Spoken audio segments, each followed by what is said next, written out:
Well, today's show is a reminder show. I am still running into individuals who periodically remind me that we get complacent. Sometimes we've done something so long that we get too comfortable. And in HR, come on, they're depending on us to keep them compliant.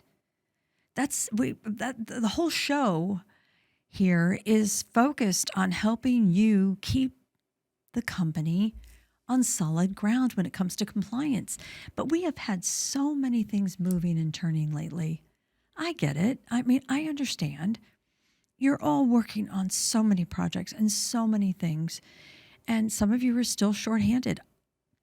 It's understandable.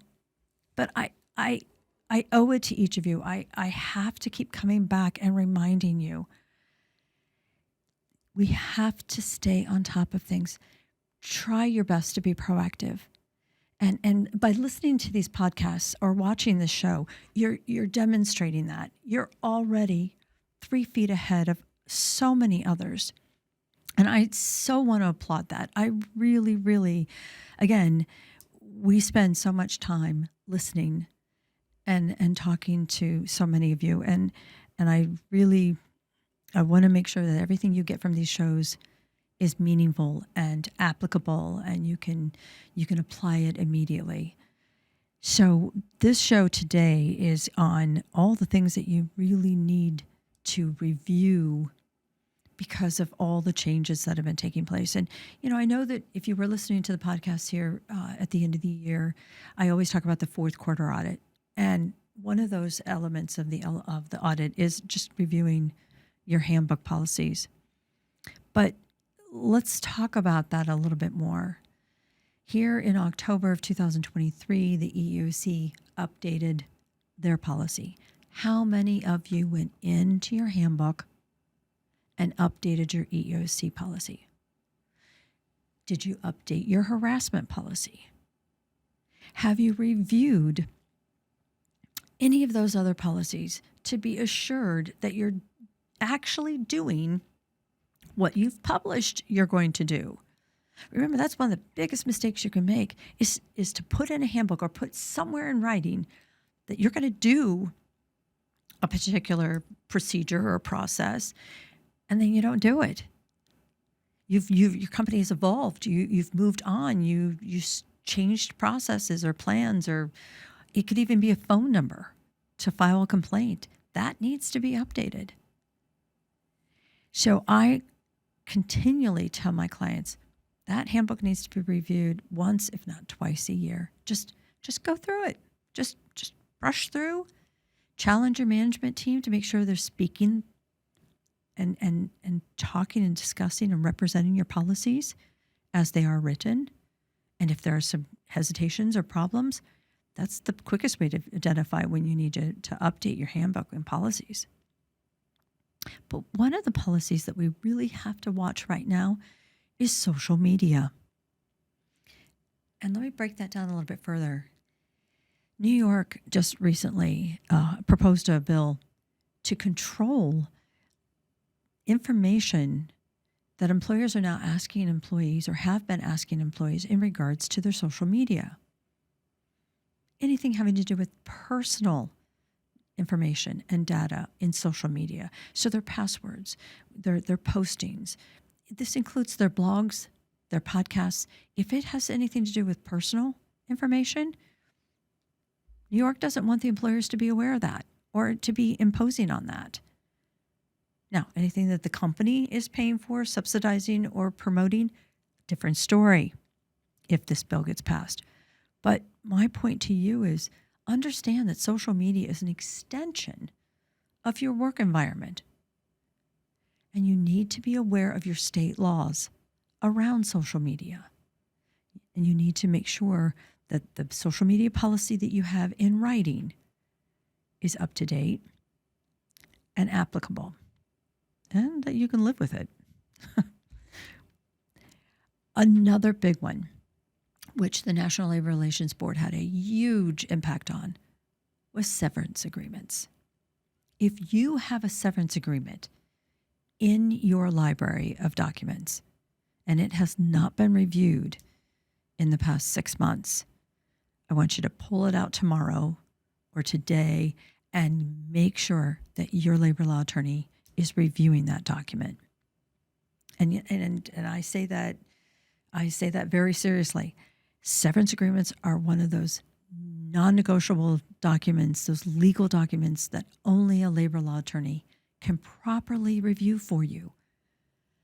Your HR consultant may not be the person to put that in front of. The National Labor Relations Board has pretty well butchered what we used to use as a severance agreement a year and 2 years ago. So anything you have that has not been reviewed needs to be rewritten. They're pulling out clauses of confidentiality. They want individuals, I used to call it the gag order, but they want individuals to be able to discuss freely with anyone, anything having to do with harassment or discrimination. They want open and free conversation about the compensation tied to a severance agreement. And let's think about that. That's a big part of that document. What you may be using, if you're not reviewing that, could be unenforceable. And why use a legal document if it's not going to be enforceable? So there's number 3 for you. And I'm just going to go right into the next big one, which is non-competes, your restricted covenants. Look, I have not been quiet about what we are seeing in terms of this massive flow of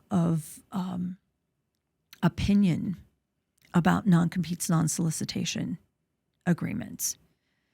And state after state after state are starting to eliminate the enforceability and the use of non-competes. In fact, California right now is requiring employers, 15 employees or more, to literally send out a notice for anyone who was hired after January 2022, I believe, and say, look, if you signed a non-compete, it's not enforceable, null and void. I know I've got it in your file, but can't do anything with it now. You are free. That's huge, absolutely huge. And other states are starting to follow in suit. I've got one company, a client, and I believe at our last count, they have employees in 25, 26 states. And you've heard me mention them on the show before. They literally have 6 different non-competes right now. I have to assign the non-compete depending on the state of residence of the employee. So please understand, if you're located in Missouri and your employee is in Wyoming, you have to follow the laws in Wyoming. You can't give them a non-compete that's acceptable in Missouri if it's not acceptable in Wyoming. Same thing with Ohio, Indiana. We can exchange between the 2 states, but we can't use one for the same one in Ohio as in Nebraska. I just rewrote that one here 2 months ago. So please understand, non-competes, restrictive covenants, again, a legal document that only your labor law attorney should be reviewing. If it hasn't been reviewed in 6 months, to be very truthful, let's do this. If you're hiring out-of-state workers, reach out to your labor law attorney and say, hey, you know my non-compete. Can I use this in that state? Can I use this one in that territory? And if you don't have a labor law attorney that can do that for you, you give me a call and I will give you the names of some really good, strong individuals that do this on a regular basis. That's very important. You do not want somebody leaving and taking half of your workforce with them just because you think your non-solicitation language is compliant when it actually isn't. And then there's the confidentiality agreements. We haven't seen a lot of major change in confidentiality outside of discrimination and harassment, but please be very wary again. If it hasn't been reviewed in the past year, I would definitely put that in line as well. Only Non-public proprietary information is considered confidential now. You have to understand those terms. You can't restrict anything that has anything to do with work conditions, terms of employment, compensation, anything that's out in the public. They're free to talk about. Confidentiality agreements are so important, and you need to have that information, that non-public proprietary information protected. And these are forms that should be filled out at the time of employment. It should be a condition of employment. If somebody looks at you and says, well, I don't want to sign that, then I wouldn't be employing them.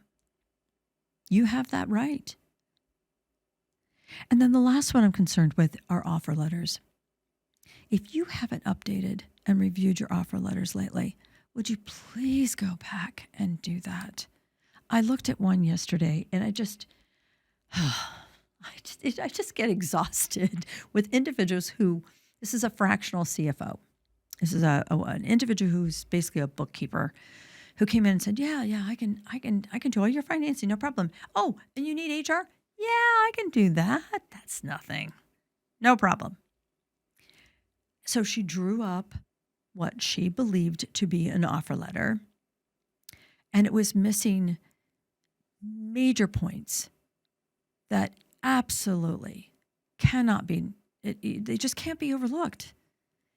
And again, I know I really pick on these younger individuals who haven't been in HR for very long, but you have to understand the consequences and the cost to your company if you take these risks and deal with people who don't know what they're talking about. Fortunately, this company felt a little uncomfortable with a couple other things the individual had done, and they reached out. I had worked with them 3 or 4 years ago, and they said, does this even sound right? I mean, could you take a look at this? And I said, there's a better way. There's a better way. So let's get you up to speed and get you in a better place. Offer letters are extremely important because, again, this is your first impression with the candidate. These are terms of employment that you are making with them, that you are bound to. An offer letter is not a contract, so you have to be very careful what language you're using there. A really good consultant will be able to tell you this. Your labor law attorney absolutely will insist on certain information being in there and certain terms used in an offer letter. And again, what's this to accomplish? Every bit of this is to accomplish to protect you so that you can do business the way you want to do and the way you need to do business. And your employees know that you're on the up and up, that you're a professional organization, and that they're being asked to sign a non-compete or they're being asked to sign a handbook. It's solid. It's rock solid. There's my list. And if you have any questions, give me a call. Please let me know how I can help you. That's what we're here for at the Human Resource.